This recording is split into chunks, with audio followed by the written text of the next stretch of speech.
Well, Statistics Canada has released its latest job report, this one focusing on the month of November. More people found work than economists were initially expecting. Today's release is the last major economic data point before the Bank of Canada meets on interest rates next week. CBC's business host Scott Peterson has more on today's numbers.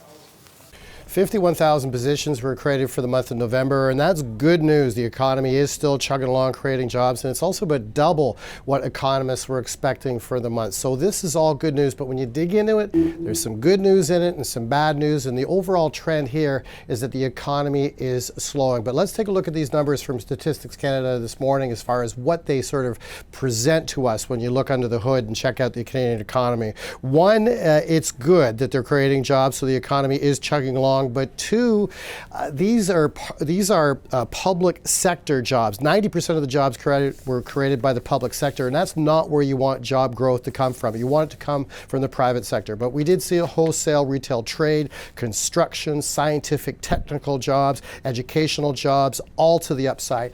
A good metric in this is full-time work. 54,000 full-time positions were created. We lost about 4,000 part-time positions, and that's important because that shows that that employers are optimistic about the future, that they're hiring people full-time, and it's also good for employees. It gives them a sense of security. They can set up roots, buy houses, buy big-ticket items, raise families, so those are good metrics for the economy. However, you dig further into it, and we are looking at the unemployment rate itself, unexpectedly ticked up aggressively to 6.8%, and at that level, that's the highest outside of the pandemic. It's the highest it's been going back to 2017. So that's a worrying trend, meaning the economy is not creating enough jobs to keep up with the people that are looking for work and the influx of people coming into the country at the same time.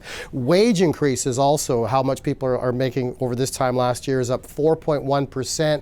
That's down a little bit from the month of October, but it still shows that things are moving forward.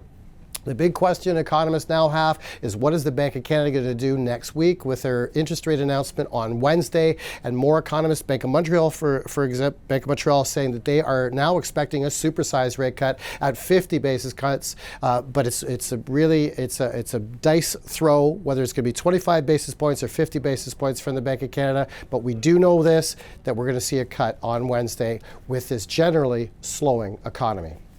Scott Peterson, CBC News, Toronto.